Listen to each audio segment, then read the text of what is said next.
Do you want to know my top 10 favourite Sigrid songs? Well, you clicked on this video, so probably so. Number 10 is The Hype. I remember when she released this, I was so hoping there was going to be a new album, but nonetheless, it is a fantastic EP. There's something with The Hype. The lyrics are quite simple, but the way that Sigrid writes pop music, it generally is.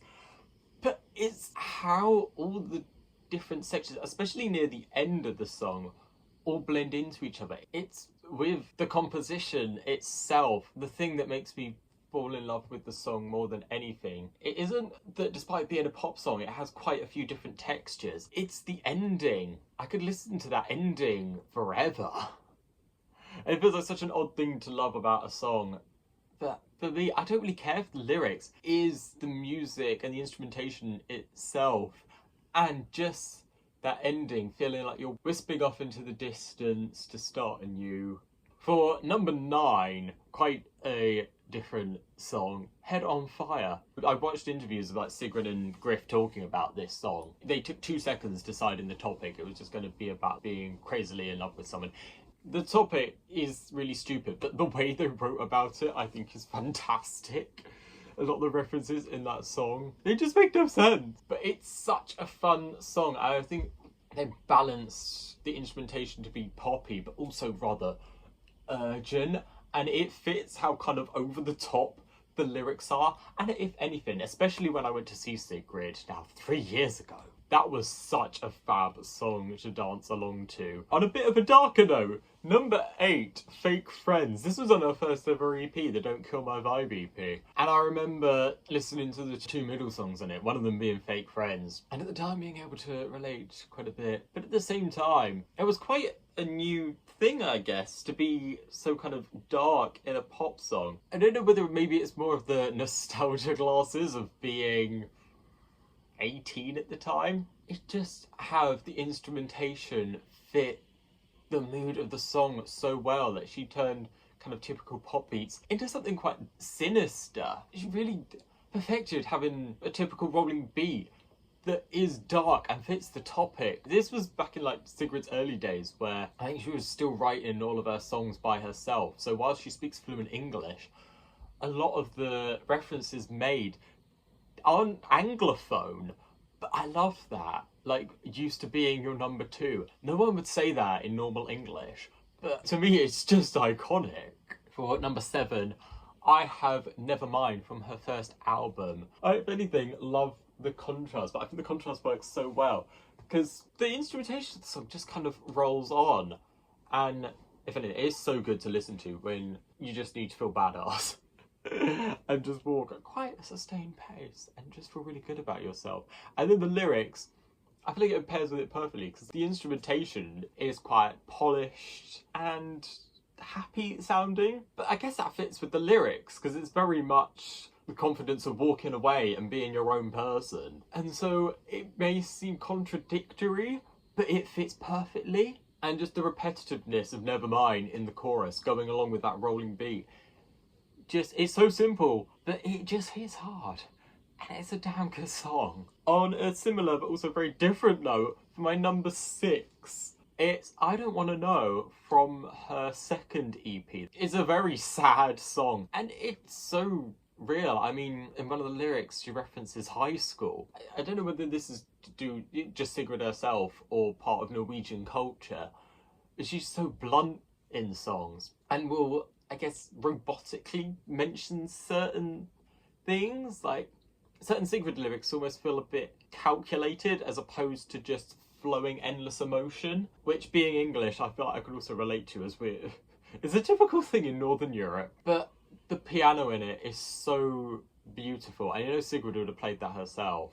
It is the main instrument she plays. I think she always writes from the piano. I think because like the initial writing instrument followed through to the end, the same with Dynamite, you just ended up with such a beautiful, delicate song. It just really exudes how sad she must have been at the time. And I wish she played it more. It's sort of one of the hidden ones from Raw. I feel like the bluntness of the lyrics adds to the emotion of it, because you just don't expect it.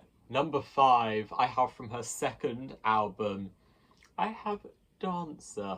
I think being a hopeless romantic, I am a bit of a hopeless romantic, and the song is so delightful and sweet, and I don't think Sigrid has ever written a more perfect love song. Whilst it's got typical setup and it has got production in the background, she takes her time with it. She's slow progressing to different sections of the song.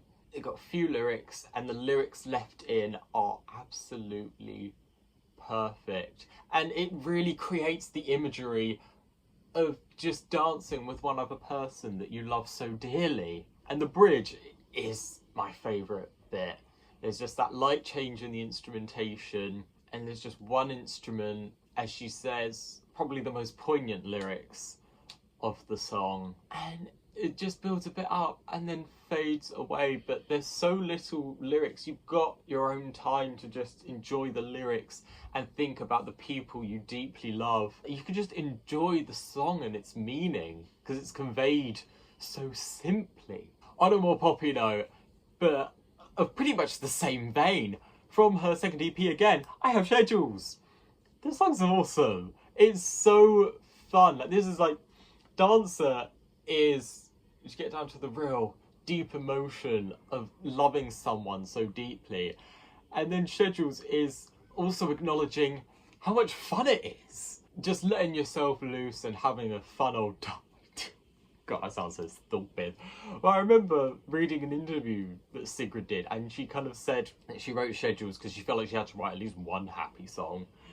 I felt like she just let all the happy out into this song. And the metaphor of using her schedule, and she'd say, oh, the schedule's full, but full of spending time with you. It's just a really fun song, and it just brings out true joy in love. For number 4, I have, again from her second album, Grow. It's on the piano, and that's really where it belongs, because it's a really complex and delicate subject. And I think the whole song is just metaphors. And it's about leaving home, well, leaving your parents' home, and that familiarity and constant company, even if it can get really irritating, that just drifting away. And like, so it's something you need to do. You need to grow, and you get to that time. But when you get to it, it hits you like a brick. You get used to routine. There's meant to be this excitement of all this new thing, but the routine shockingly goes like that. And you're almost frozen. There does seem to be a sense of resolution in the end where she kind of says, you can take me anywhere and I'll find a home. But she's still, in such few words and in simple metaphors, really exudes the shock and emptiness you start to feel like when you suddenly leave the family home. But, you know, in the end, eventually you get there. And the song is in a major key, and I feel like if she never says it in the song, you can hear it within the piano that this is going to work out and everything's going to be fine, because this is the right thing to do. This is the next step in life. I do feel that the song comes around full circle. For number 2, I have High Five. I must have been sleeping on this quite a bit. I remember vaguely hearing it back in 2018 when it was released, but I remember just seeing that the EP was called Raw and hating that name. There are certain words in the English language I cannot bloody stand, and Raw is one of them, along with words like moist. High Five is a song I can stand. It's a song I absolutely love. It's the bluntness and also the fact that I cannot fucking stand narcissists. And the song's just a really happy, jolly middle finger to them, which is just so perfect. And I love how the verses and chorus and bridge, the instrumentation of it all is so different. It's all very contrasting, but it fits so perfectly, and it makes such an interesting, intriguing song. And that repetitiveness in the bridge is so much fun. Oh, it's such a brilliant... It just fills me with joy. Because there's such a middle finger to nasty, vindictive people. But it wasn't quite number 1. My number 1 was... Oh wow, another big fuck you to vindictive people. It was Plot Twist. This was on her first EP. I remember shortly after it came out, it just came up on my Spotify. I was like, oh, who's this Sigrid? And we just listened to Don't Kill My Vibe, which is an honourable mention. I think it was in my top 20, but then I trimmed it down. It is the song, it is the moment. I feel like she just lets everything out in that song. Again, it's like Fake Friends. It was just sort of, she burst out a bunch of energy and frustration and plot twist, but they still had some left for Fake Friends.